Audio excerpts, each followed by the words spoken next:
Hey guys, tonight we're going to visit a place so old, so quietly apocalyptic, it actually makes modern disasters seem like toddlers with juice boxes.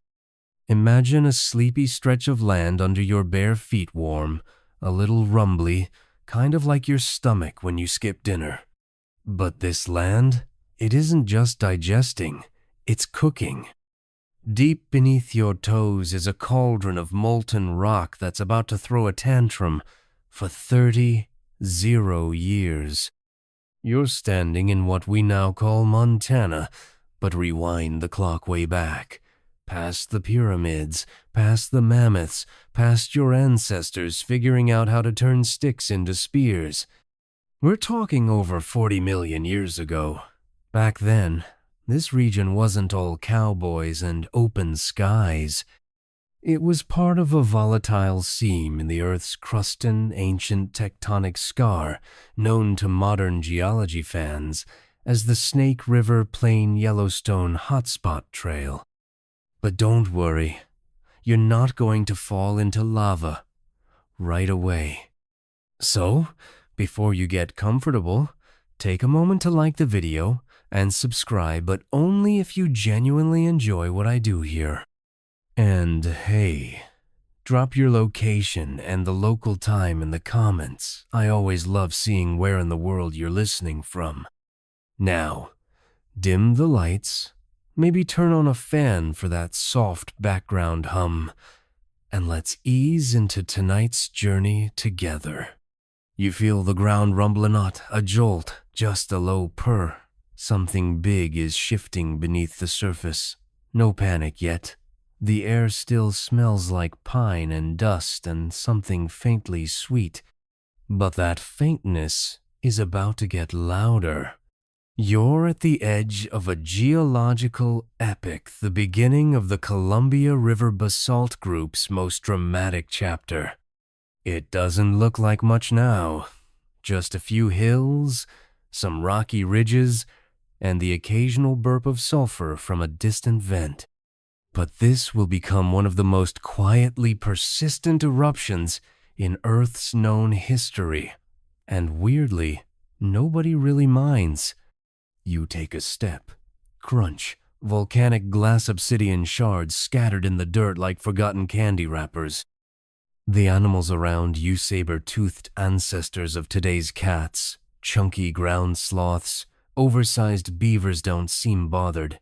They're adapted to this fiery playground, even thriving in it. Which is confusing because we tend to think of volcanoes as sudden, loud, civilization-wrecking divas. But this one is more of a slow burner.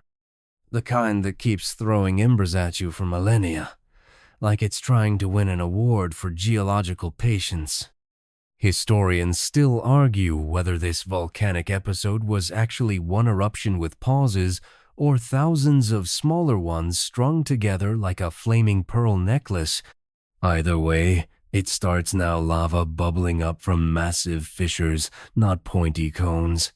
No classic Mount Fuji silhouette here. Just long, ugly cracks tearing the land open like nature's own zipper malfunction. It begins slow. The lava oozes, not explodes.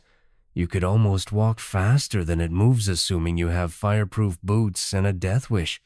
Basaltic lava, to be exact.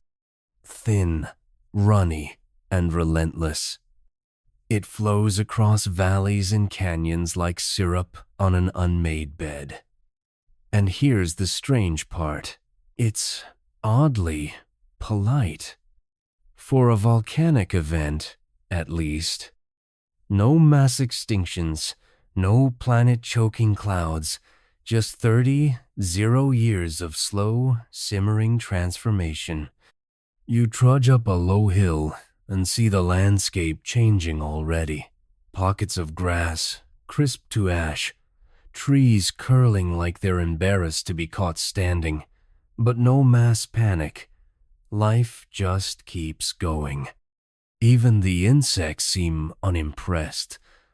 A beetle lands on your shoulder, tilts its head, and seems to say, "You're new here, huh?"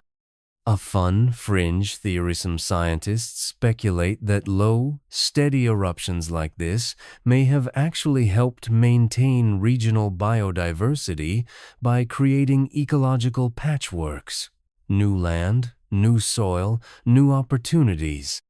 Imagine lava as Earth's very slow, very hot version of crop rotation.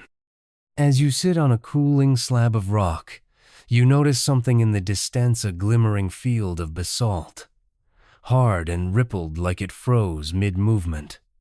This is just the beginning. Over the next 30 millennia, eruptions will spread over 81 square miles. That's larger than the entire UK. Not bad for a lava flow with zero drama. The heat wraps around you, not scorching, just steady, like a thermal blanket that never gets turned off. Occasionally, a vent hisses, releasing a puff of steam. You'd think this place would be loud, chaotic. But no, it's almost meditative. In fact, the most dangerous part is how easy it is to get used to it. You look up at the sky, still blue, but tinged with a copper haze. A soft veil of volcanic particles diffuses the sunlight, turning shadows pale and fuzzy. It's kind of beautiful, in a post-apocalyptic Instagram filter way. You half expect an influencer to walk by and snap a lava selfie. Geologically blessed. And here's your first real reality check. You probably won't survive this. Not the whole 30 years anyway. Unless you're very, very well preserved. But tonight, you're here, watching the beginning of an eruption that nobody complains about, not because they don't care, but because it's just background noise. Like a leaky faucet that floods the house if you ignore it long enough. In this world, fire isn't an enemy. It's a roommate, one with terrible boundaries. Every few hundred years, the land burps up another blanket of molten rock, rolls over, and goes back to sleep. And yet somehow, life keeps cozying up beside it. Deer graze near warm vents. Birds nest in trees growing in cooled lava soil. Even the bugs' resilient little apocalypse machines set up shop right beside cooling flows. There's no one around to name this place yet. No scientists, no borders, just an endless rhythm of fire and silence. But don't get too comfortable, the mountain's just getting warmed up. You Wacor, maybe you never slept. It's hard to tell time here, where the horizon glows dimly at all hours, as if the sun has been trapped in a jar of honey. The air hums low and constant. A sound you feel more than hear, like the ground is exhaling through a million tiny vents. Somewhere under your feet, magma churns and shifts, restless and steady, refusing to go away. You've officially entered the long haul. The eruption isn't a drama queen, it's a marathon runner who forgot to stop. And here's the kicker, it doesn't stop. Not really. Not for thousands of years. You're witnessing a phenomenon that seems almost petty in its persistence. This is the Columbia River basalt flood, the geological equivalent of an unpaid intern who won't quit, just quietly reshaping the workspace forever. Historians still argue whether this eruption was fueled by a single deep mantle plume or a complex series of crustal weaknesses. Either way, it was like Earth left the stove on, and then went on vacation for 30 millennia. You take a step, and the ground feels differentless, like dirt, more like a crusted-over brownie edge.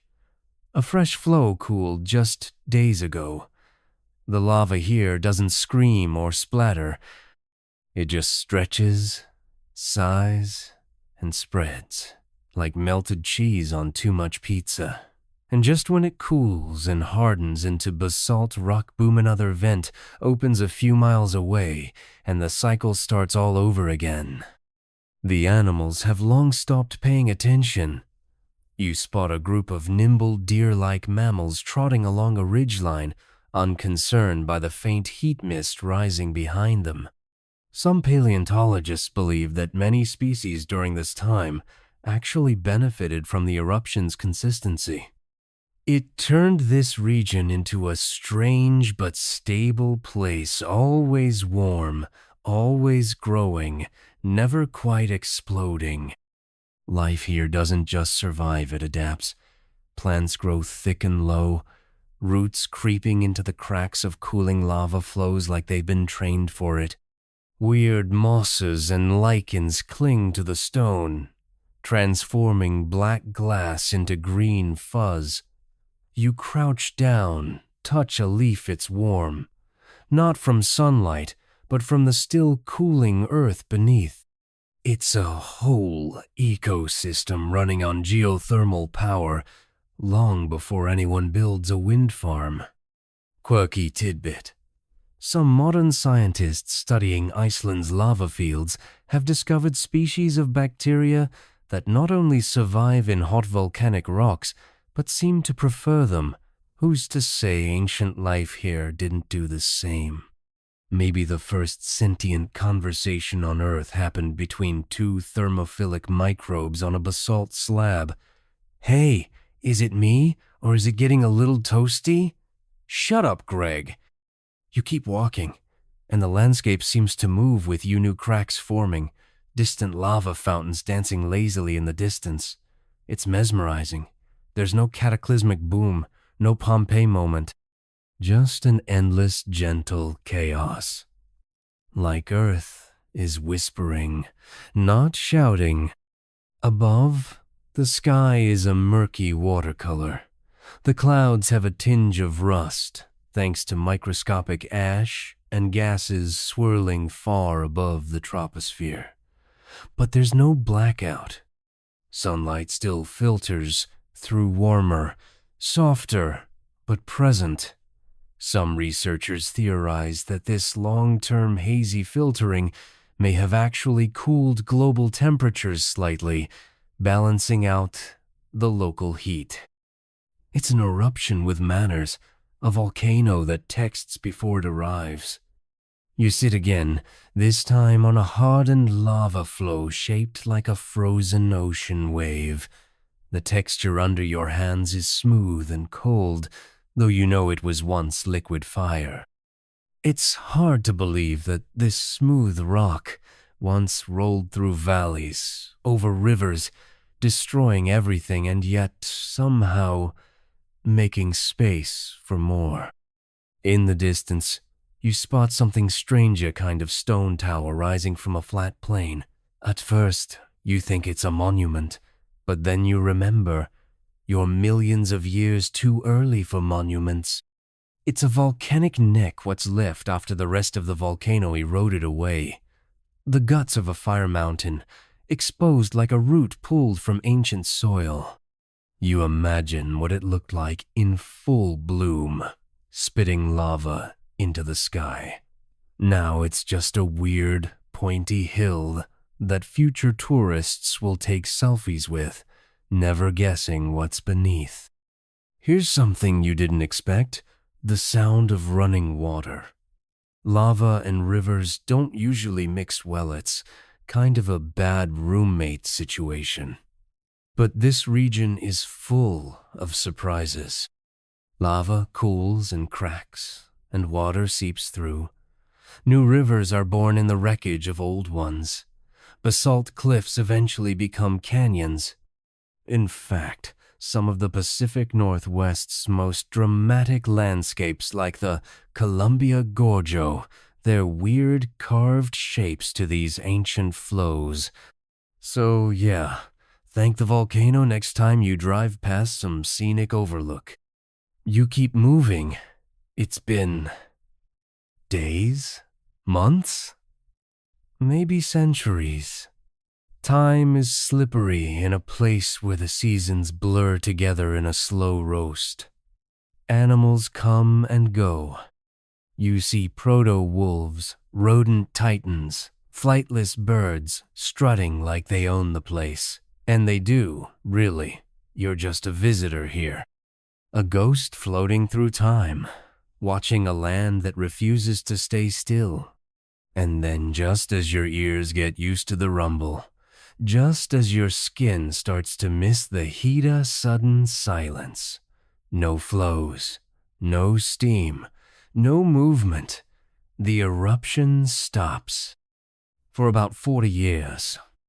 Then it starts again. This cycle repeats over and over hundreds, maybe thousands of separate flows over millennia, each one layering over the last like a geological lasagna. That's why the Columbia Plateau looks so flat and vast today. Each eruption smoothed over old scars with fresh fire. It's oddly therapeutic in a lava bath sort of way. Historians still debate how ancient this process truly is. Some claim it all began around 17 million years ago. Others push it back further. Either way, it's hard to argue with the results.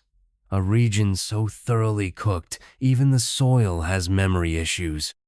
As night or what passes for night falls again, you curl up near a warm vent, letting the soft hiss of sulfur lull you into something like sleep.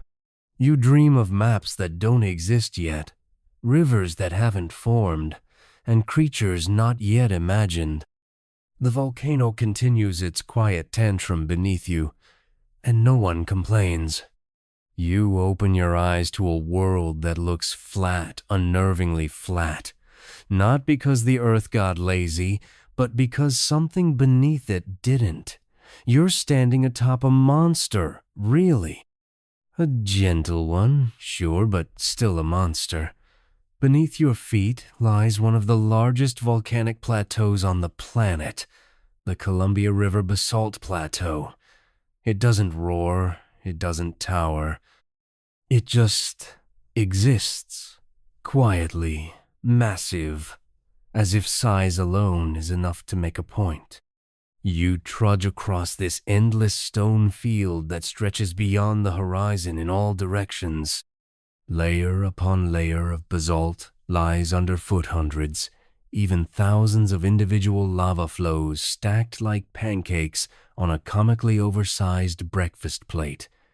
The average thickness of this plateau, over a mile. And in some places, that black volcanic crust goes 2 miles deep. It's not a mountain. It's an entire landscape made of ancient fire. You're walking on the slowest explosion ever recorded. Here's a weird thought. This plateau is so thick and dense that it slightly warps Earth's gravity.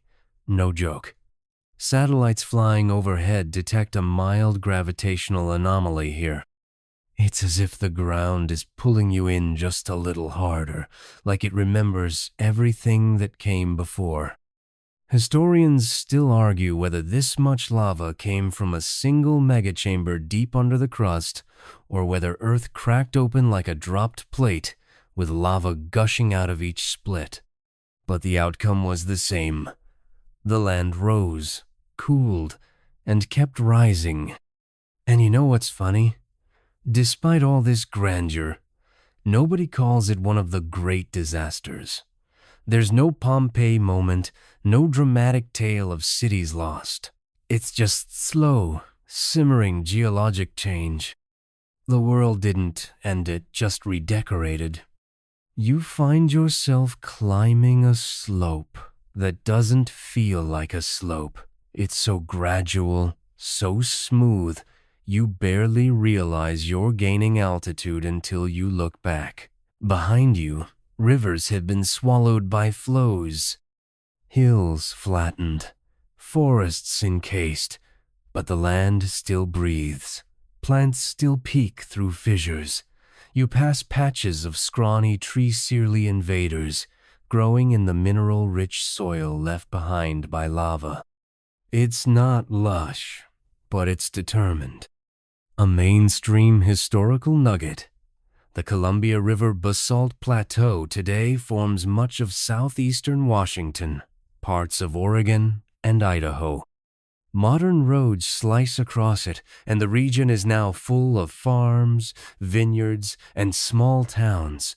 But deep below, the layers of ancient fire still hold heat, and in some places, the ground is still rising.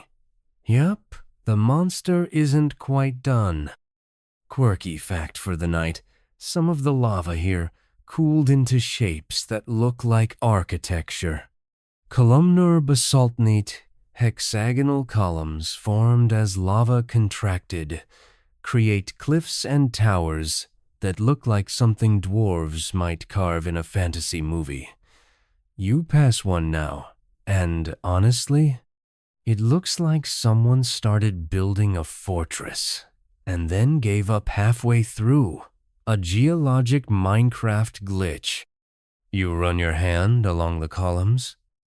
Cool, smooth, each one formed naturally, but with such precision that later humans would use them for walls, sculptures, even buildings.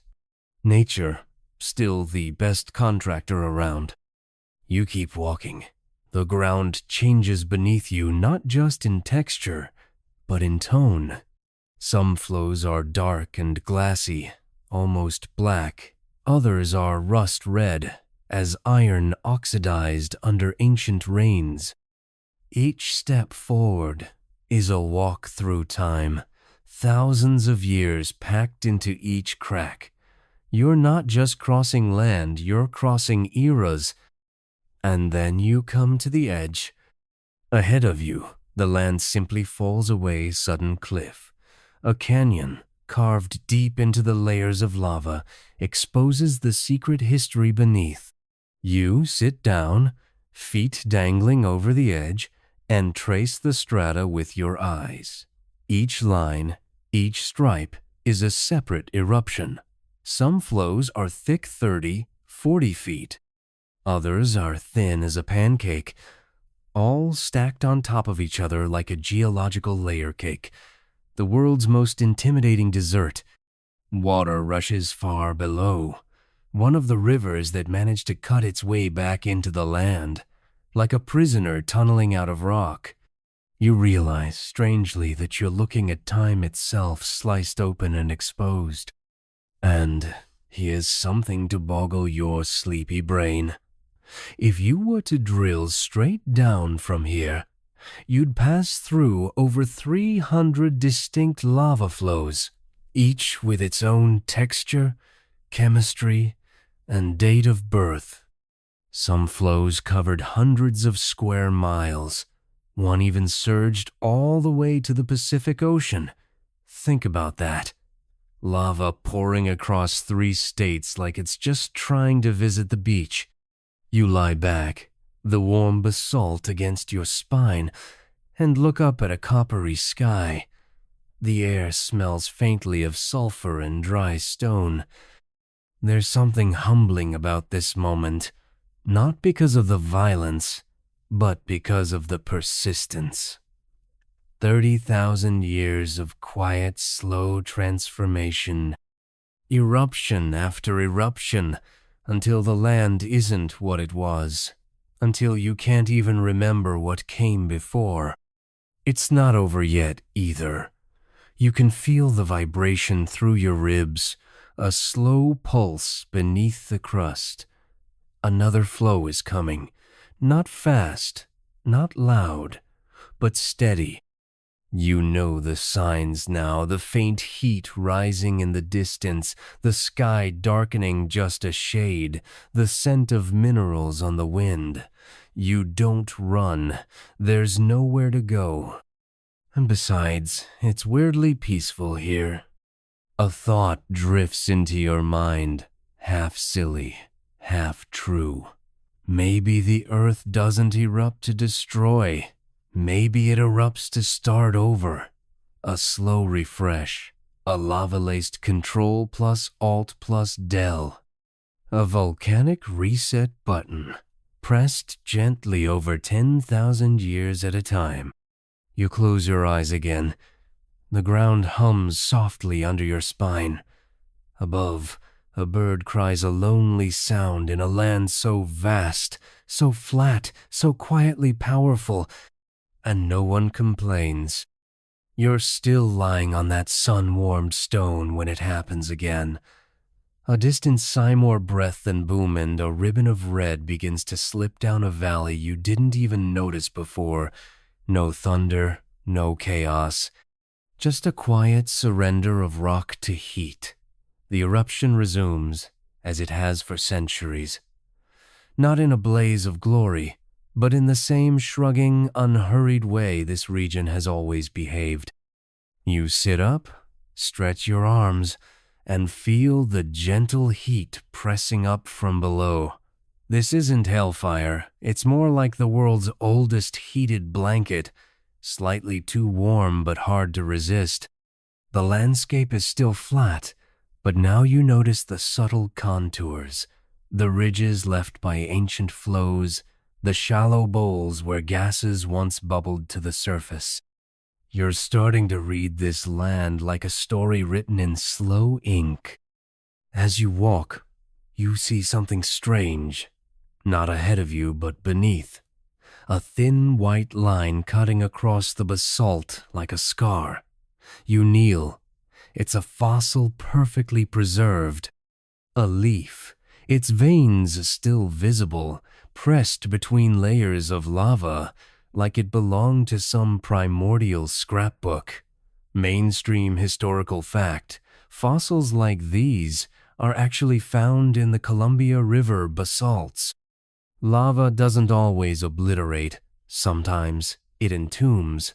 And when conditions are just right, quick, cooling, low gas, and a dash of luck, it can preserve things we were never meant to see.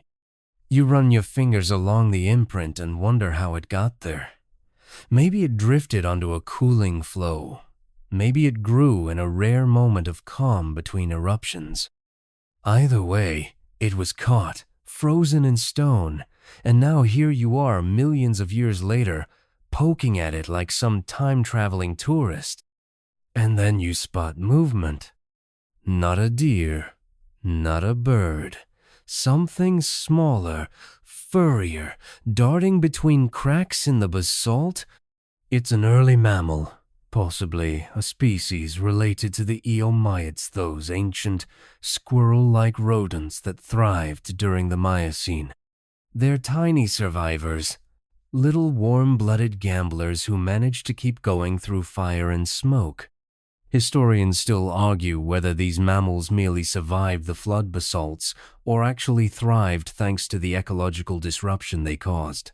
You'd ask one, but they're notoriously bad conversationalists. Still, you watch as the rodent disappears into a crevice. That crevice, you realize, is one of thousands of fissures stretching across the landscape. They don't just gape, they connect. Lava tubes.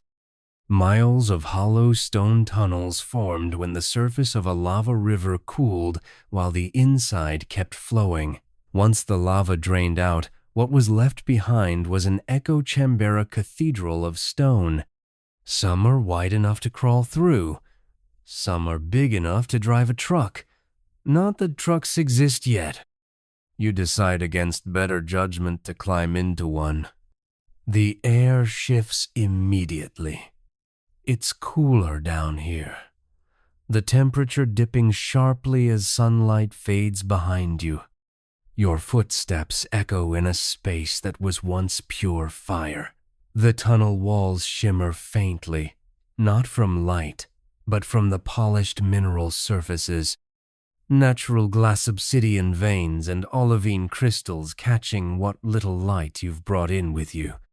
Quirky tidbit. Some ancient cultures, including certain Pacific Northwest tribes, later used this very volcanic glass to make arrowheads and ceremonial blades. Imagine holding a knife made from rock that once flowed like syrup through this tunnel. It's all very dramatic, in a slow burn kind of way. You crawl a little deeper, and the sound changes. At first, it's just the soft drip of water. Yes, even here, moisture finds a way. But then, another sound. A deeper one. A long, low groan, like the earth shifting in its sleep. You freeze. Not out of fear, okay. Maybe a little, but because you recognize it now. It's the land settling, cooling, cracking.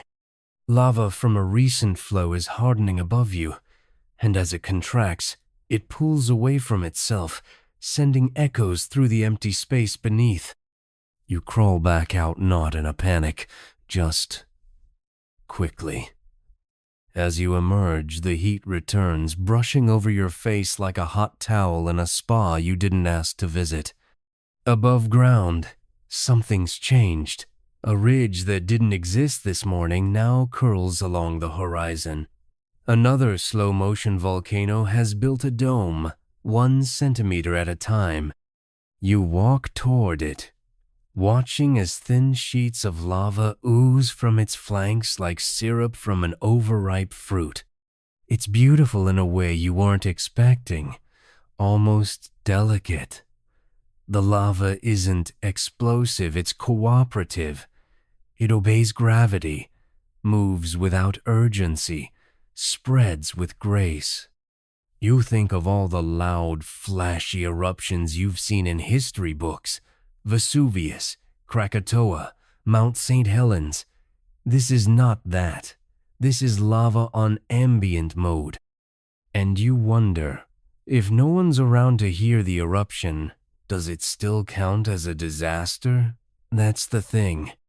These flood basalts happened long before humans showed up with their pottery, their poetry, and their pension plans. They were purely geological events, no witnesses, no complaints. You reach the lava dome and climb up its slope. The surface is soft beneath your boot snot like sand, but like fudge still settling. You don't sink in, but you do leave prints. For a moment, your presence is recorded. You know they won't last. The next flow will erase them. That's the way of this place. Make your mark. Watch it vanish. Historians still debate whether this eruption period ever truly ended, or just paused long enough for us to call it finished. Some claim residual heat still lingers miles below the crust, a sleeping dragon with one eye open. Others believe the real legacy isn't fire, but land. Because that's what the Columbia River basalts gave us. A platform, not just literal land, but the groundwork for future forests, rivers, and civilizations.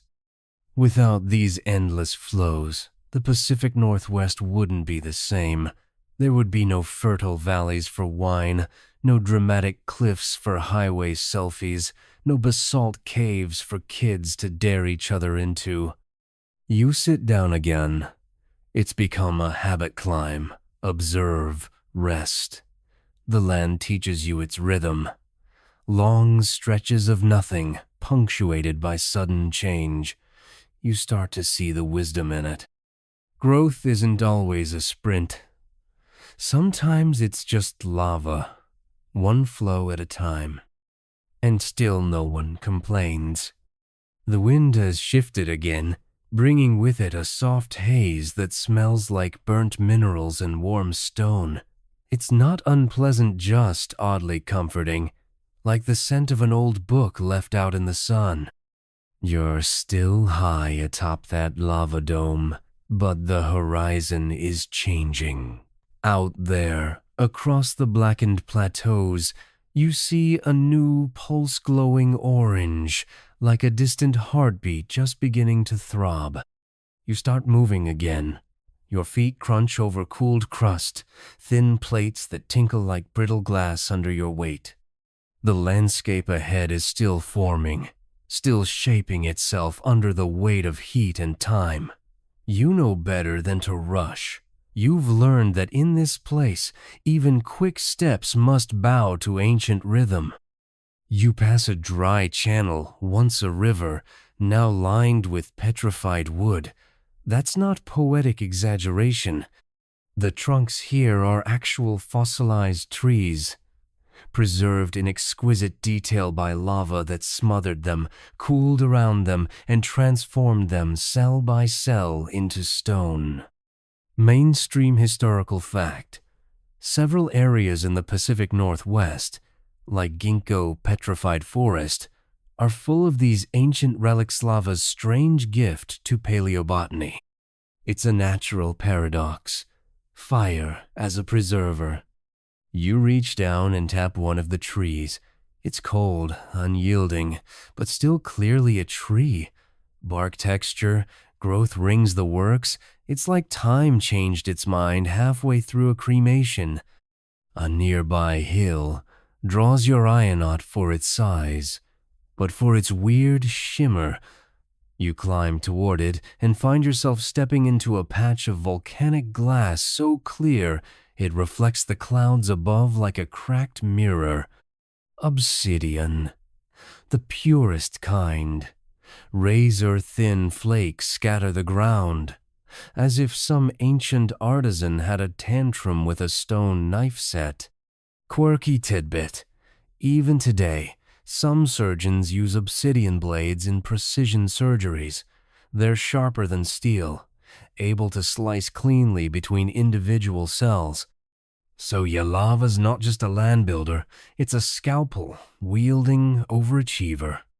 You crouch beside one of the flakes, wondering how many like it are buried beneath your feet. Thousands? Millions? Probably. This land is layered in secrets, and the deeper you go, the stranger it gets. Your eyes drift to the edge of the plain, where the ground warps like a melted blanket. Another lava flow is approaching, this one slow but persistent. It pours from a narrow fissure miles away, threading its way across the plateau like a lazy python. You don't run. Why would you? It's not that kind of eruption. It's more like watching thick syrup spill across a pancake, except the pancake is half a continent and the syrup is 20 degrees Fahrenheit. Historians still argue whether these fissure eruptions were linked to a deeper, hidden cause, perhaps a mantle plume, or a tectonic weakness exploited by shifting plates. No one agrees. And frankly, down here on the baked ground, it doesn't matter much. You're just watching the earth exhale. Slowly, repeatedly. Something catches your eye near the flow's edge, an animal track. Not fresh, but preserved in fine volcanic ash. Three-toed, bird-like. You follow it a few feet and realize what you're looking at. Evidence of a giant prehistoric crane, possibly a Paleogris species, wandering across this fire-marked plain between eruptions. Imagine that, an elegant creature gliding through a molten world, dodging lava flows like potholes, a ballerina on a burning stage. You smile at the absurdity, and yet it's real. These animals lived here. They adapted to the lulls between fire. When the sky cleared, when the ash settled, they returned. Grazed, nested, sang, lived. The plateau eventually levels out, and you find yourself standing at a split in the land, an enormous crack that disappears into darkness. You peer down into it, and a faint warmth breathes against your face. This is a fissure vent, one of the many birthplaces of these endless flows. It's not erupting now, but it might again. These vents can go quiet for centuries, then return as if no time has passed at all. You feel, for the first time, small, not in a bad way, but in a necessary one. This land doesn't care if you're here. It isn't hostile, just indifferent. It flows and cools and flows again. It swallows forests and builds lakes and erases evidence as easily as you delete browser history. A thought flickers. Maybe the reason no one complained is because there was no one to complain. Humanity hadn't yet popped onto the scene. No tweets about molten rivers. No villagers building temples in panic. Just mammals scurrying, birds flying, and lava being lava. And yet, some part of you feels seen. Like the land knows you're here now. As if it's offering a show just for you. A slow burn fireworks display with a 30,000-year runtime. The longest concert in Earth's history. And you've got front row seats. Another gust of wind brings with it a strange sound. A low whine, like distant whale song. You glance around, trying to locate it. Turns out it's the wind itself, funneled through the lava tubes below like air through a flute. Nature's own eerie soundtrack. You walk toward the sound, and soon you're at the edge of a lava tube entrance. This one's wide, yawning like the mouth of a sleeping animal. You hesitate, then step inside. Again, cool air replaces the heat, wrapping around you like a cave's embrace. The walls here glisten with mineral residue iron, sulfur, magnesium, patterns swirl like fingerprints. You imagine what it was like when lava rushed through here, and suddenly you're not walking in a cave, you're inside a river frozen in time. You pause in the stillness, listening. It's so quiet, you can hear your own heartbeat, and beneath that an echo, a deep throb that could be magma moving far below, or your imagination. Either way, the land feels alive. Historians still debate whether this type of flood basalt volcanism played a role in long-term climate cycles. Did all this lava warm the planet, cool it, trigger extinctions? You shrug. Honestly, it's probably yes to all of it. Earth doesn't do things halfway. You emerge again into the daylight. The flow has crept closer, edging toward a dry gully. It moves like paint, spilling and settling, already hardening at its edges. Not fast, not furious, but forever. You sit down, cross-legged on warm basalt.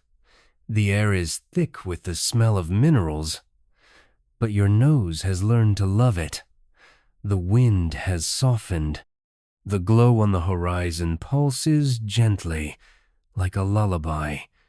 You close your eyes, and still no one complains. You wake slowly because there's no sudden reason not to.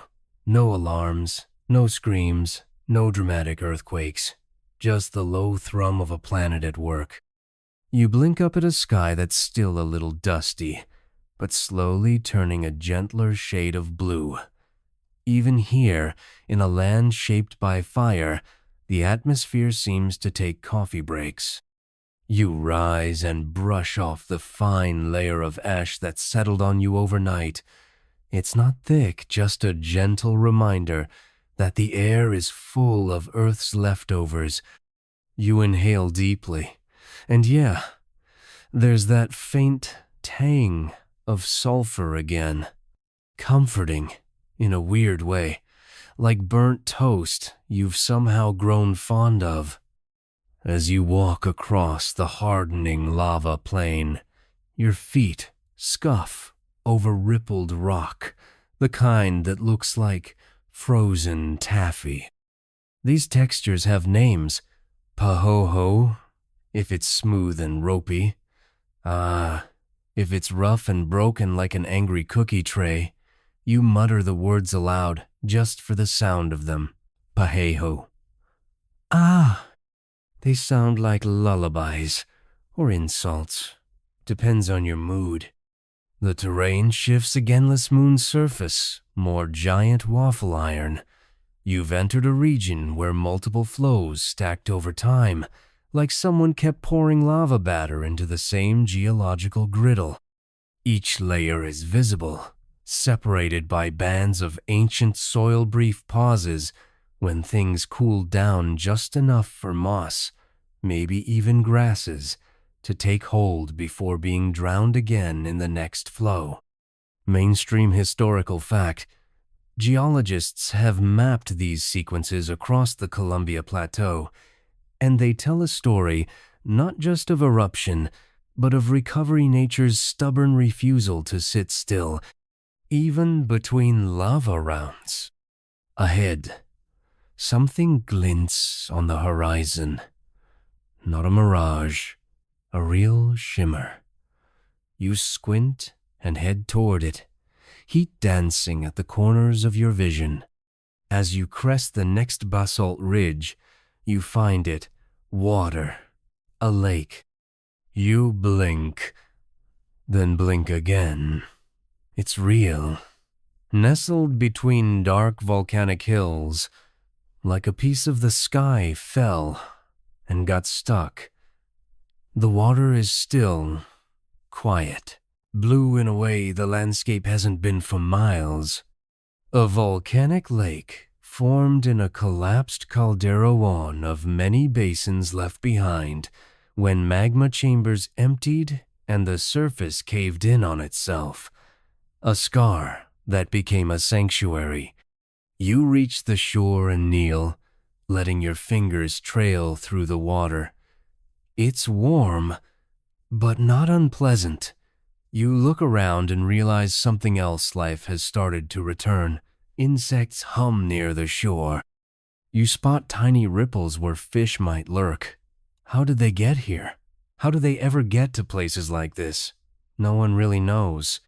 Historians still argue whether volcanic lakes were seeded by birds, by flooding rivers, or some forgotten method of nature's stubborn networking. But there they are, little glimmers of life in a world still dressed in ash. Nearby, a patch of greenery clings to the lakeside. Not lush, but determined. Ferns, moss, maybe a few brave wildflowers. You lean in, amused, and spot something curious. A tiny frog perched on a rock, no bigger than a coin. Its skin is mottled like lava, as if it's trying to blend in. A survivor of this ongoing apocalypse. You imagine it ribbiting out, "This is fine," like a meme brought to life. Quirky tidbit.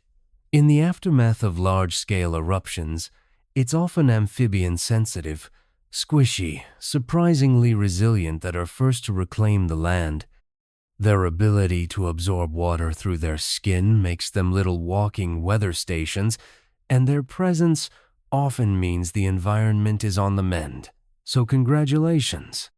You're standing in the middle of a volcanic war zone, and it's being colonized by frogs. The land around the lake starts to rise again, jagged, dramatic, with crags that look like the broken teeth of sleeping giants. Lava has cooled here in vertical columns, hexagonal shapes stacked together like some kind of underground beehive revealed to the air. Columnar basalt. You run your hands along one of the formations, each segment cold and sharp-edged. You might be surprised to learn that these formations are incredibly uniform, almost mathematical, and they're not rare. You've probably seen them without knowing on cliff faces, roadside cuts, maybe even that one old screensaver. They're nature's geometry class, the result of cooling lava contracting so evenly that it fractures in perfect patterns.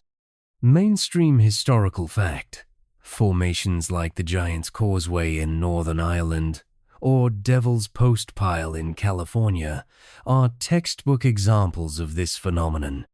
You climb higher, and the view widens. Below you now is a patchwork of flossom dark and smooth, others crumbling and oxidized to rust red. In the distance, rivers carve their way between cool domes. Life is returning, cautiously.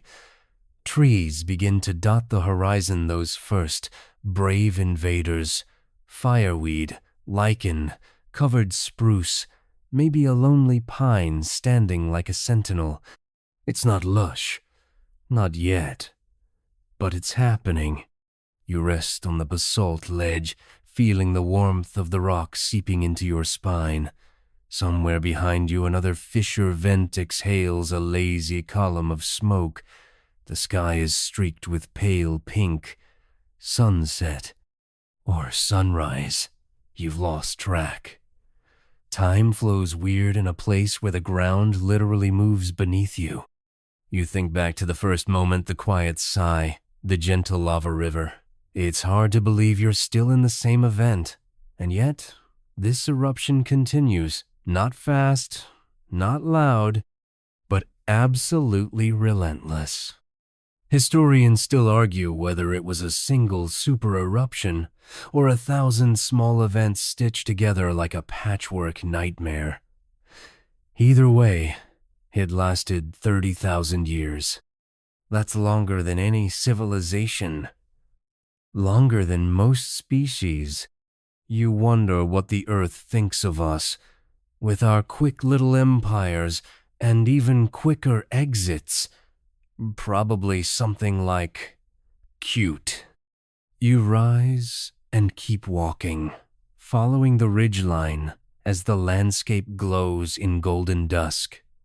Below you, the lake reflects the sky, like a mirror held by the earth itself. A mirror that, once again, no one complained into. You pause, take one last look, and move forward, because in this land, standing still is just waiting to be paved over by lava. You descend from the ridgeline, each step softening into the warm hush of evening. The wind has shifted again, this time cooler, tinged with the faint scent of damp moss and something metallic. The lava field behind you glows faintly, like a nightlight in a child's room, while ahead, the landscape thickens with vegetation. Sparse, scrappy pioneers of the plant world now cluster together in little green rebellions against the black earth. It's strange, isn't it? You've walked through fire, slept beside magma, and now you're standing at the edge of a forest. Well, forest might be generous. It's more like a botanical garage. Salem is matched shrubs, low-hanging branches, and hardy grasses that look like they've been through things. But still, trees, leaves, life, the survivors and the opportunists. You step into their domain, and the air changes again, cooler, thicker, quieter. You brush your hand along the bark of a scraggly conifer. It peels in strips, dry but not dead. You wonder how long it took to grow here, how long it waited for the lava to pause long enough for roots to find their way in. Mainstream historical fact. After large-scale volcanic activity ends, pioneer ecosystems can begin forming in as little as a few decades. Think Mount St. Helens, where lupines and alder trees started pushing their way through the ash within just 5 years. Life wastes no time. The canopy thickens slightly overhead, not enough to block the sky, but enough to soften it. You notice the soundscape has shifted too. Less wind, more rustling, an occasional chirp. A frog again, maybe that same one hitching a ride in your subconscious. And then, from somewhere deep in the brush crackling, not fire, something walking. You freeze. Then remember, This isn't ancient horror movie land. It's a rewilding zone. Maybe an elk, maybe a bear, or maybe another one of those impossibly resilient birds. The ones that wandered lava plains between firestorms, surviving when dinosaurs couldn't. The modern-day descendants of lava walkers. You keep moving, your steps slow and respectful. The plants here are clearly adapted to disturbance. Fire-hardened, ash-fed. You even spot a few odd-looking mushrooms clinging to the roots of a fallen log pale, lumpy things that look like they were designed by someone who only heard fungi described secondhand. Quirky tidbit. There are fungi that thrive only in volcanic soil. Some even metabolize toxic heavy metals. They're the original extreme recyclers breaking down what no one else wants, thriving in the aftermath. It's like if raccoons became gourmet chefs. A rusted shape catches your eye in a clearing up ahead. You push aside some stubborn brambles and step into a small, open patch. There it is. A wheel. Or rather, what's left of one. Not a car wheel. Older. More primitive. Part of a cart, maybe. And beside it metal scraps. Tools? Weapons? Hard to tell. But definitely human-made. Which makes this the first real sign you've seen of people. Not survivors, necessarily maybe passers-by, early hunter-gatherers, or some lost expedition. Historians still argue whether humans ever saw the last eruptions of this kind in real time.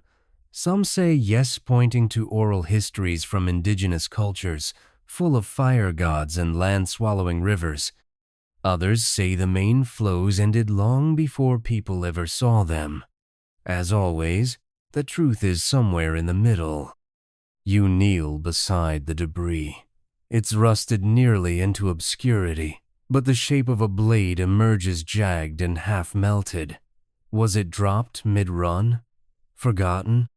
Or simply left behind when fire swallowed the land again? There's a sadness to it. Not because of death, there's no skeletons here, but because of interruption. Someone tried to live here, tried to make something. And Earth, in its lazy, smoldering way, just said, "No, thanks." You leave the clearing behind and continue. The forest begins to thin again, replaced by fields of strange flower stall, spindly things with petals the color of bruises. You touch one gently. It folds in on itself, like a secret. Plants in volcanic regions often have quirky, defense-sensitive leaves, underground stems, or roots that burrow ridiculously deep. They're basically the introverts of the plant world, soft on the surface, iron-willed underneath. Up ahead, the ground slopes downward. You follow it and emerge onto a wide-open plain flat, and deceptively still. In the distance you see long mounds running across the land like sleeping snakes, lava tubes. Empty now, but once they were arterial tunnels carrying molten rock for miles. You approach one of the collapsed sections, careful not to stumble over its crumbling rim. Inside, shadows stretch deep and wide. You toss in a pebble. It echoes for a long time. Thensilence. You crouch there for a while, staring into the tube. It's a reminder that so much of this world's motion happens below you. Invisible. Unstoppable. Slow as patience and twice as stubborn. You stand and look up. The stars are out now. Big ones. Bright ones. No light pollution out here, just pure, sharp sky. It feels like you're standing at the bottom of the universe's own crater, looking up at infinity from Earth's molten heart.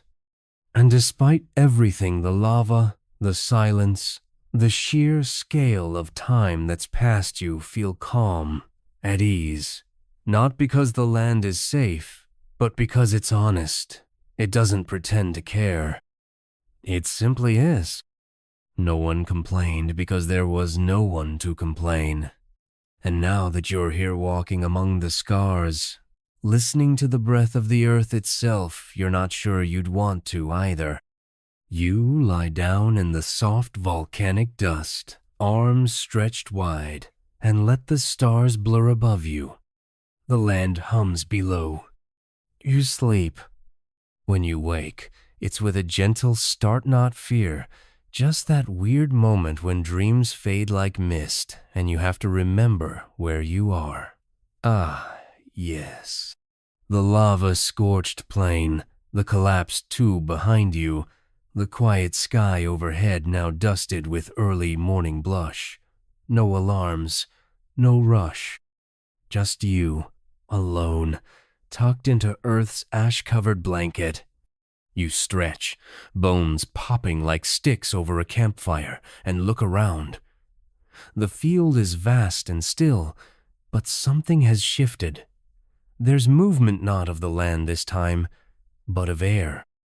You rise, dusting yourself off, and notice wisps of steam trailing from a nearby ridge, not thick enough to be threatening. Just gentle, lazy curls, like Earth's having its morning tea. You climb toward it, curiosity pulling you more than caution. As you crest the ridge, the ground opens in a jagged, yawning vent, nothing too dramatic, just a fumarole, one of many exhaust pipes the planet casually leaves behind. The steam smells of minerals, like boiled pennies and eggs left out too long. You grimace, but only a little. Beneath your feet, the ground is warm. You shuffle a little closer. Not dangerously hot, just enough to feel like a heated floor in a fancy spa you'll never afford. You crouch by the vent and hold your hand over the steam. Somewhere deep in the earth, magma still lingers, simmering below the cooled crust. It's quiet, but not gone. Dormant, not dead. Mainstream historical fact, long after eruptions stop, volcanic regions remain geothermally active. Some for millennia. Yellowstone, Iceland, the Kamchatka Peninsula, they all wear this same subtle breathing. It's why people bathe in hot springs and power their homes with steam where once the ground exploded. You sit beside the vent and take a breath. There's something oddly reassuring about it, like hearing someone snore in the next room. A reminder that you're not alone, even if your roommate is a geological force capable of turning cities to soup. As the sun rises higher, the landscape before you shimmers. Not with heat, though there's plenty of that, but with water. Again, you blink. Not a lake this time, but something more complex. Wetlands. Marshes, maybe. You descend from the ridge, boots crunching over ash and crust, and approach the mosaic of pools and reed beds. It's wild how quickly life reclaims chaos. Quirky tidbit. In volcanic regions, wetlands often form when lava dams natural watercourses.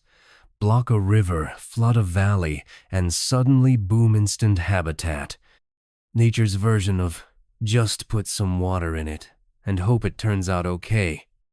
You hear birds now, real ones, not just hopeful chirps, but full-on symphonies. You spot one bright yellow chest, long tail feathers, totally unaware that it's living in a place that once burped out magma like a toddler with indigestion. It flits between the reeds like it's rehearsing for a nature documentary. You smile, and the tension you didn't realize you were holding muscles clenched since the first lava river starts to loosen. There's color here, movement, buzzing insects, darting fish, frogs again, because apparently this place is their Airbnb now. Even the plants look happier, no longer clawing at the dirt, but thriving, waving in the breeze like green flags declaring, "We made it!" You walk into the marsh carefully, stepping on stones and hardened lava fingers jutting like stepping stones. It's oddly beautiful here, not dramatic like the ridges or haunting like the tubes, but soft, gentle. You spot cattails, little floating flowers, dragonflies with wings like stained glass. The air smells like algae and hot earth, a weird mix, but somehow cleansing. You crouch at one of the pools and scoop up a handful of water. It's warm, mineral rich. Probably not great to drink unless you want your intestines to learn Morse code. But it's clear, clean. You splash your face and lean back, letting the water drip down your cheeks like sweat, only without the panic. Historians still argue whether human settlements existed here long enough to adapt to the rhythm of lava and rebirth. Some archaeological evidence suggests they did, living in mobile camps, moving with the flows, planting crops in volcanic soil once it cooled.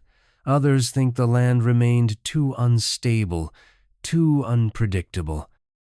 A giant game of geological hopscotch no one dared play for long.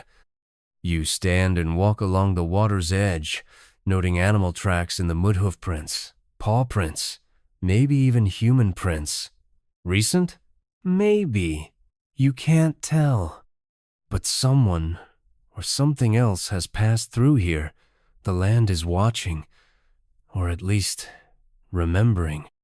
You find a patch of ground that feels soft enough to lie on, spongy with moss and volcanic peat. You flop back and stare at the sky again. Fewer clouds now.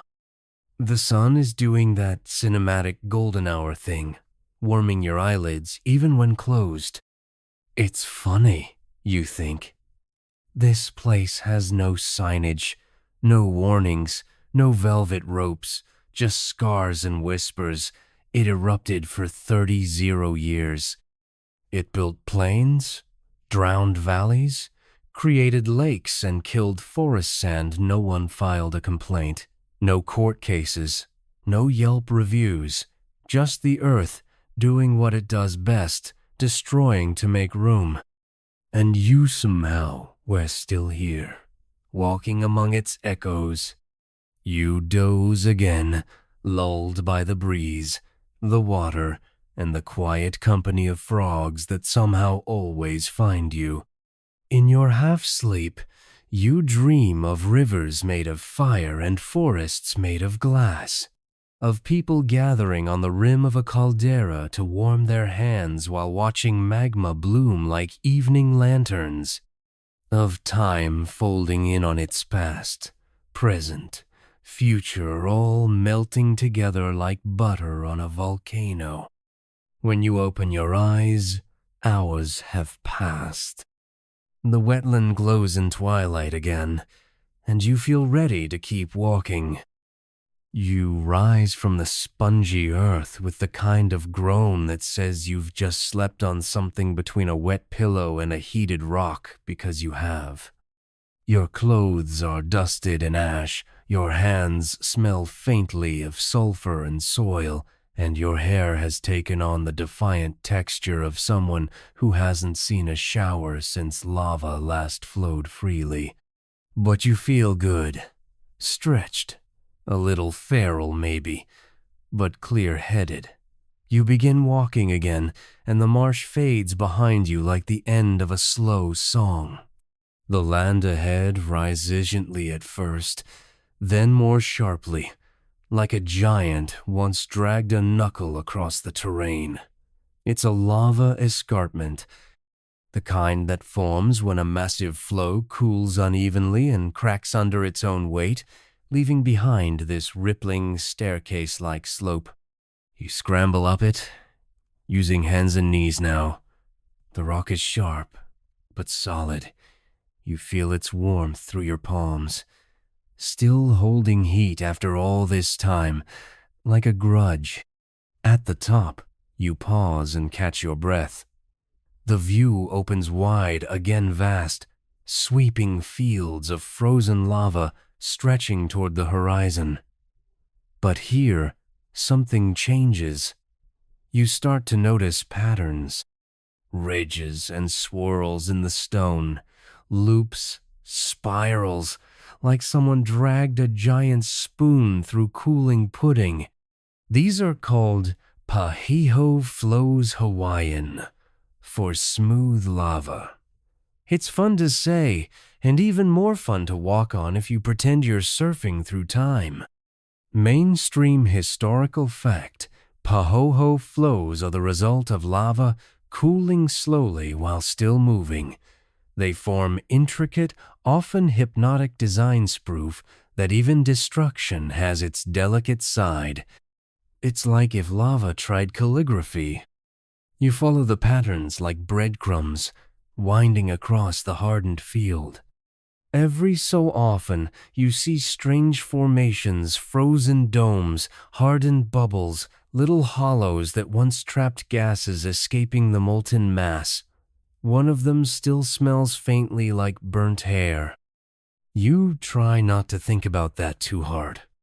Then, something catches your eye up, ahead a low wall.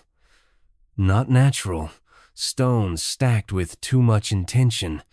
You jog toward it, boots clinking against the hardened ground.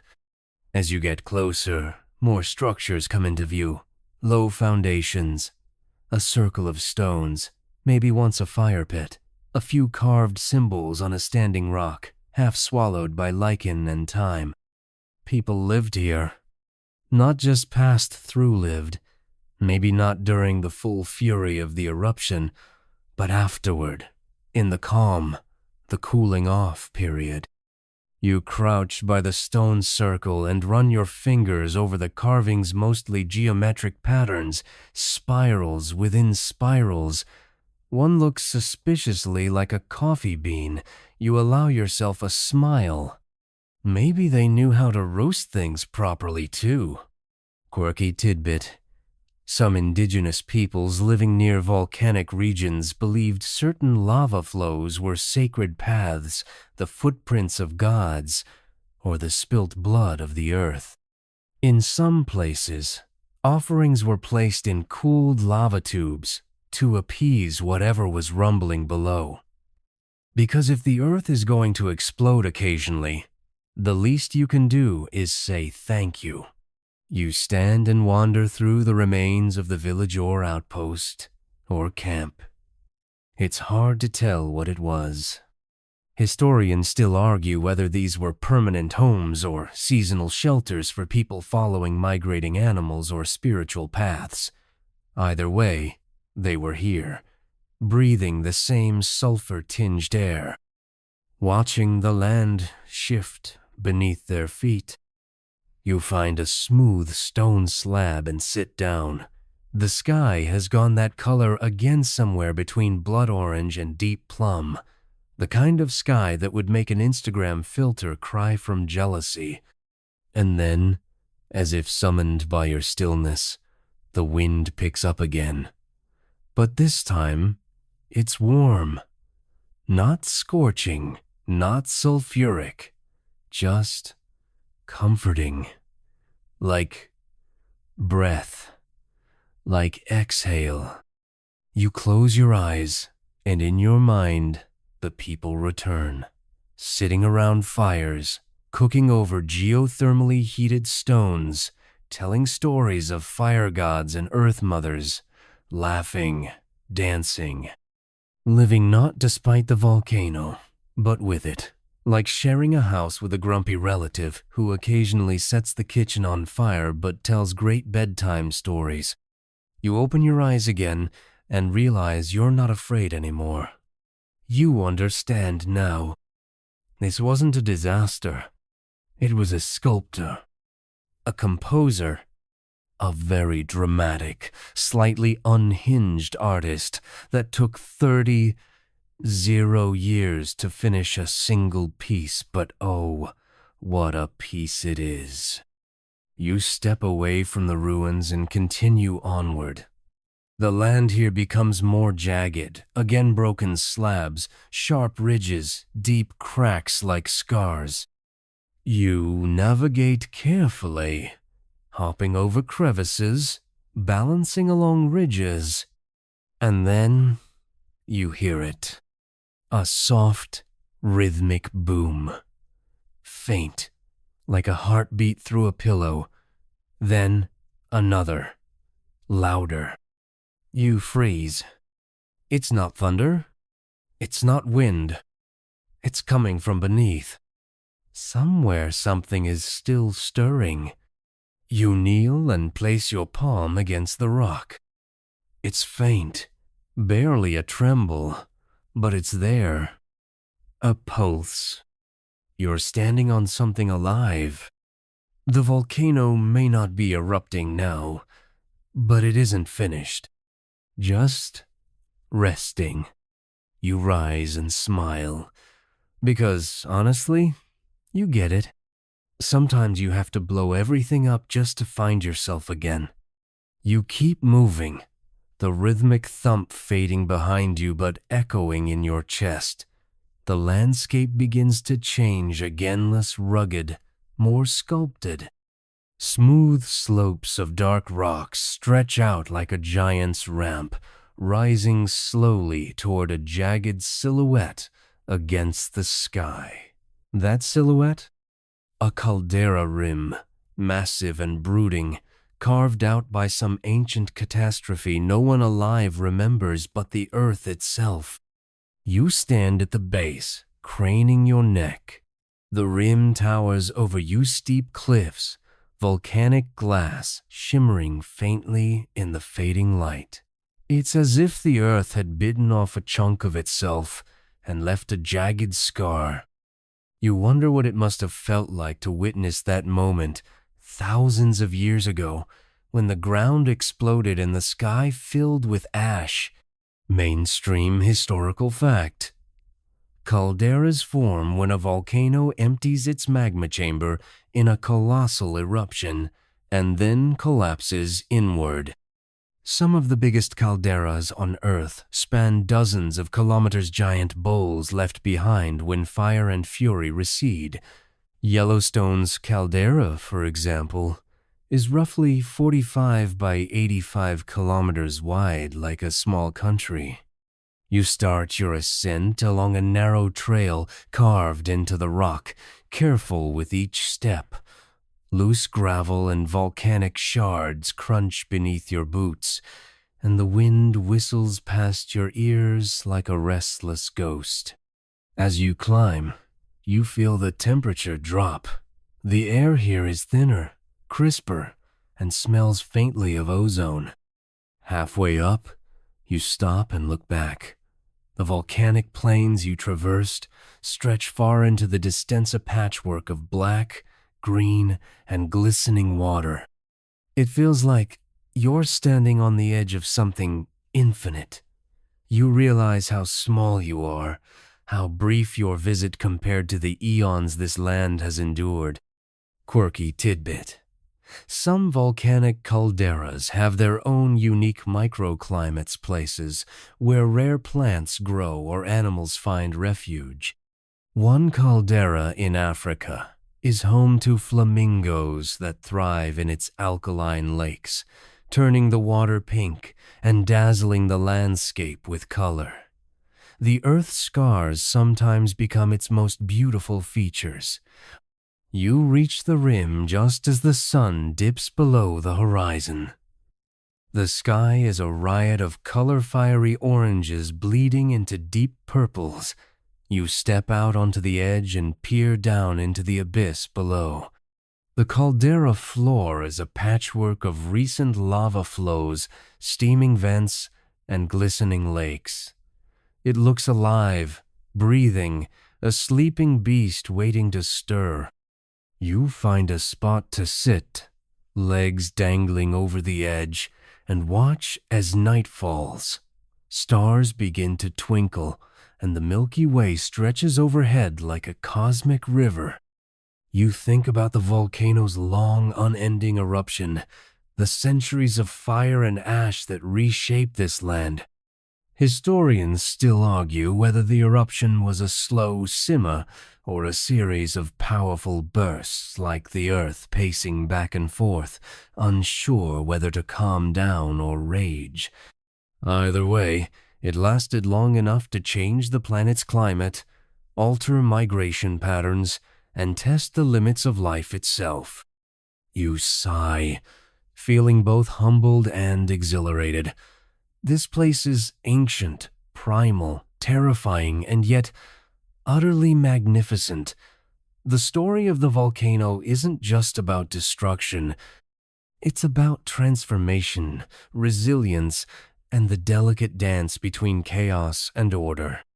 As the stars blaze overhead, you lean back and let the night wrap around you like a soft, dark blanket. The volcano sleeps beneath your feet, its heartbeat slow and steady, a reminder that even the wildest forces have their quiet moments. And for now, that is enough.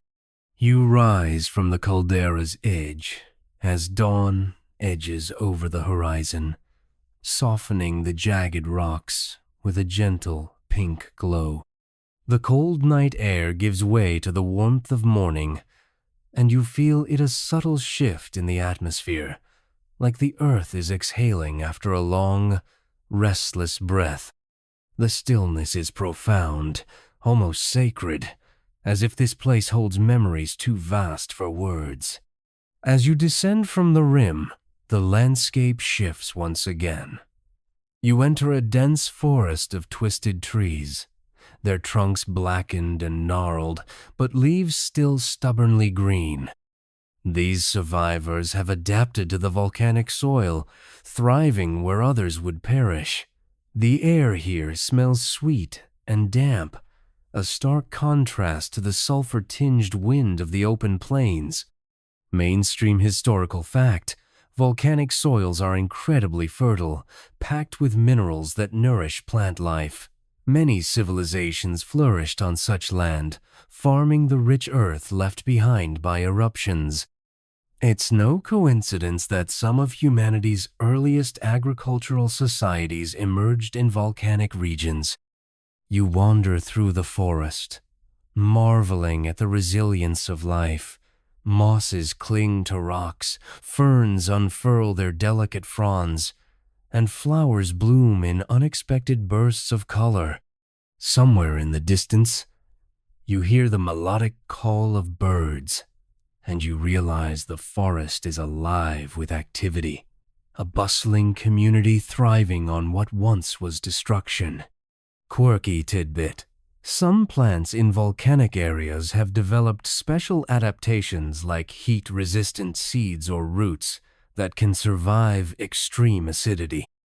One species of wild tobacco in Hawaii, for example, grows only on fresh lava flows, making it a botanical daredevil. You come across a stream trickling over black rocks, its water crystal clear and cold.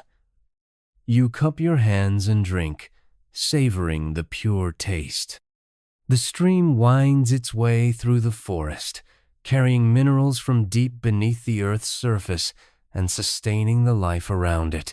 Historians still argue whether early human inhabitants used these forested volcanic zones primarily for agriculture or as sacred grounds for rituals. Some suggest these forests were considered gateways to the spirit world, places where the veil between worlds thinned under the watchful gaze of the volcano. You pause by a large tree, its roots gripping the rocky soil like ancient fingers. The bark bears faint carving symbols etched long ago by hands now dust.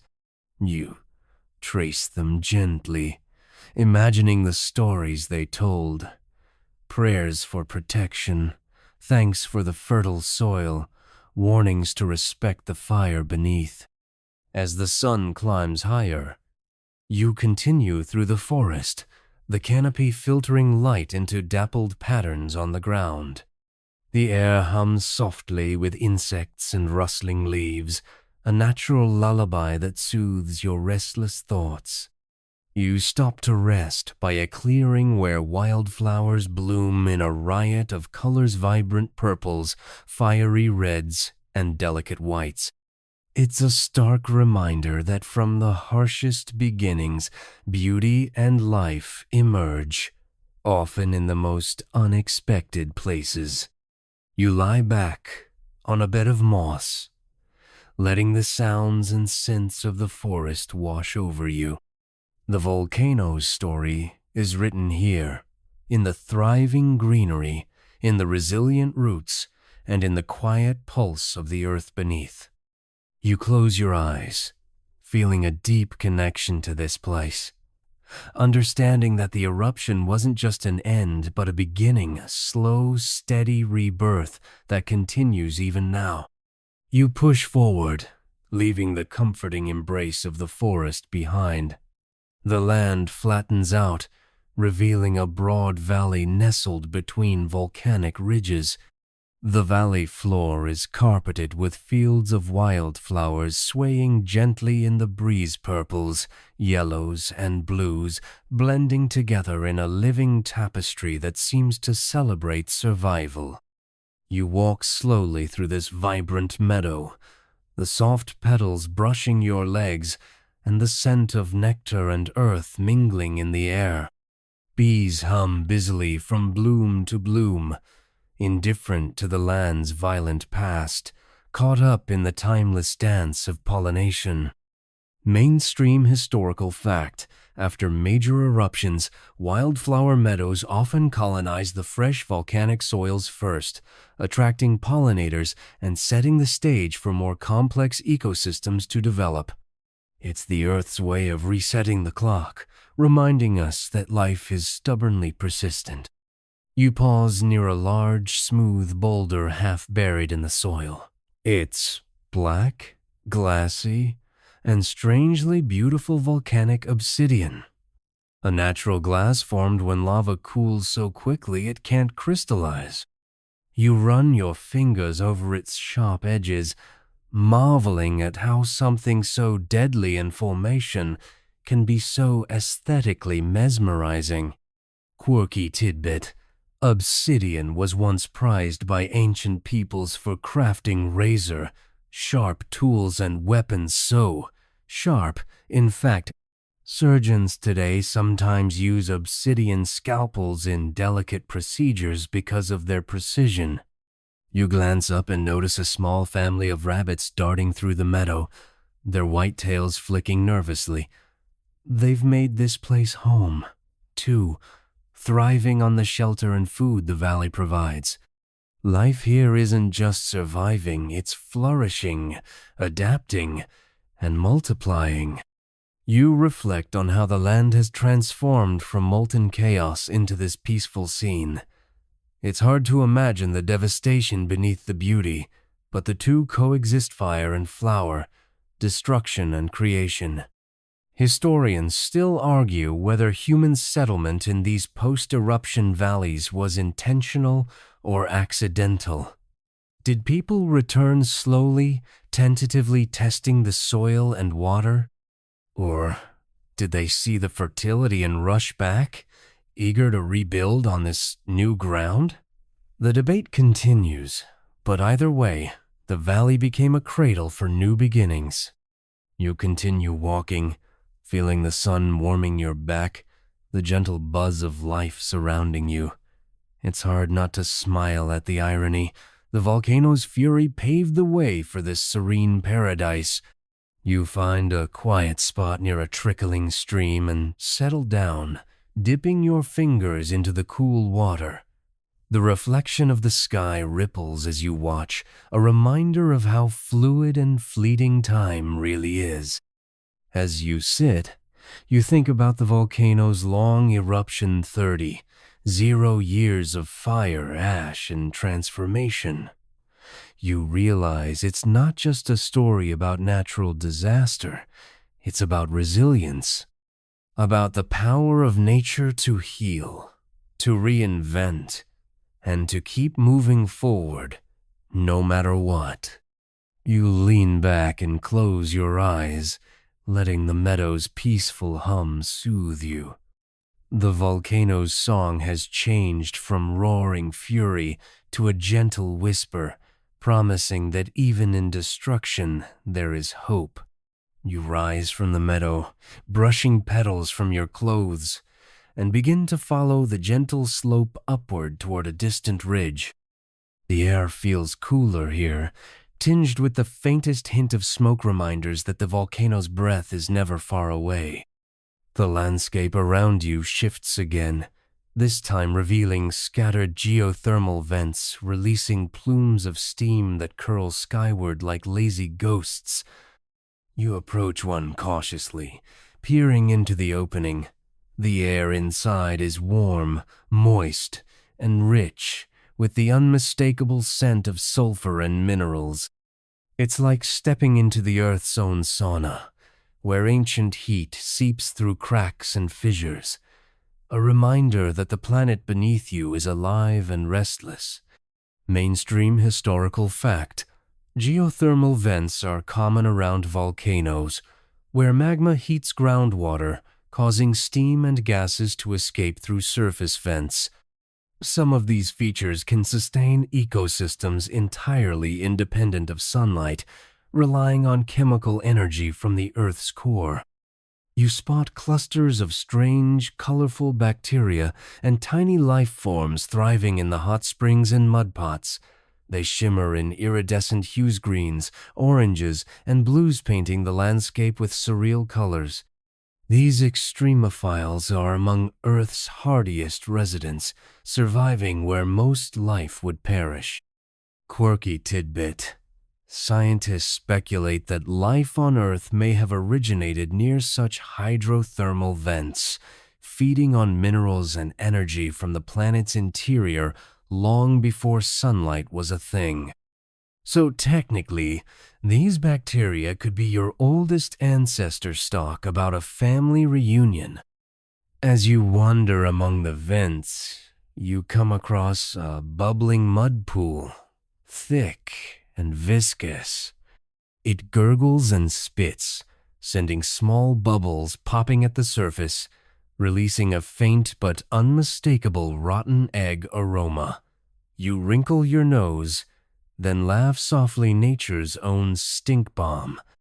Historians still argue whether early humans used geothermal features for practical purposes, cooking, bathing, or spiritual ceremonies, or simply avoided them out of fear and superstition. Either way, these vents shaped human interaction with volcanic landscapes, blending utility with reverence. You follow the steam trails to a natural hot spring surrounded by smooth stones. You sit and soak your tired feet, the heat seeping deep, relaxing muscles stiffened by the day's walk. The warmth feels healing, like a gentle hug from the earth itself. As you sit there, the sky above darkens to twilight, stars beginning to flicker. You watch steam rise and dance in the cool evening air, the soft hissing sounds mingling with distant calls of nocturnal birds. The volcano's presence is subtle, hearless roar, more breath. You realize that this place, shaped by fire and time, is a complex web of forces and life, each element playing its part in a slow, eternal cycle.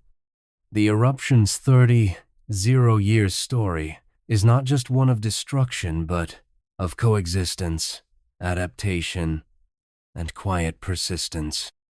You close your eyes, feeling the warmth, the steam, the pulse of the earth beneath you. In this moment, you are part of the story, just another breath in the long, ongoing tale of fire and life intertwined. You stand up from the soothing warmth of the hot spring, the steam swirling around you like a soft veil. Your muscles feel loosened, your mind clear, a perfect calm after the wildness of the day. You glance back one last time at the pools and vents before turning your gaze toward the horizon, where the sky is streaked with early dawn colors. The path ahead leads you to a gentle slope covered with a thick carpet of wild grasses, dotted with vibrant flowers and small shrubs that seem to sway rhythmically in the morning breeze. The scent is fresh, earthy, and a little sweet, reminding you of rain just past. It's a sharp contrast to the rugged volcanic rock you've been navigating all day. Mainstream historical fact: such grasslands and shrublands often develop on older volcanic deposits, where soil depth and moisture allow more complex plant communities to establish. These ecosystems can support a surprising variety of wildlife, turning once barren lava fields into lively habitats over centuries. You walk slowly, taking in the sights and sounds. A family of deer leaps through the grasses ahead, their movements graceful and light. Birds flit from branch to branch, their songs weaving into a gentle symphony.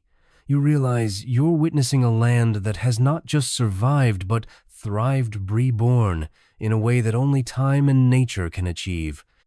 Quirky tidbit: some volcanic regions are home to rare plants that can only grow on volcanic ash soils, like the ghost orchid, a mysterious flower that blooms rarely and often unseen, leading to legends and whispered stories among local communities. You find a flat rock and settle down to watch the sunrise. The sky shifts from deep indigo to gold, painting the clouds in shades of pink and orange. The volcano behind you stands silent but proud, its vast presence a reminder of the forces that shape this land. Historians still argue whether human civilizations viewed such landscapes primarily as cursed or blessed. Some saw volcanic eruptions as punishments or warnings, others revered them as sacred sources of life and fertility. The truth, of course, lies somewhere in between. As the sun rises fully, warming your face, you think about the slow eruption that lasted 30 years. The idea that such relentless, enduring fire reshaped an entire region without driving all life away is staggering. You breathe deeply, feeling connected to the endless cycles of destruction and renewal.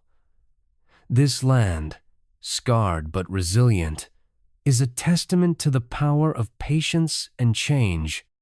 You stand and stretch, ready to continue your journey. Ahead lies more mystery, more stories etched in stone and soil, waiting for those willing to listen. And you, somehow, feel ready to hear them all. The trail winds upward one last time, leading you to a high vantage point overlooking the entire volcanic region. From here, you see the vastness of the landscape, the jagged caldera rim, the patchwork of forests and meadows, the steaming vents, and the shimmering lakes nestled in ancient craters. The scene stretches out like a living tapestry woven by fire, water, and time. You find a smooth rock to sit on and take it all in the quiet majesty of a land forever shaped by relentless eruption, yet paradoxically calm and inviting now. The 30-year eruption wasn't just a geological event.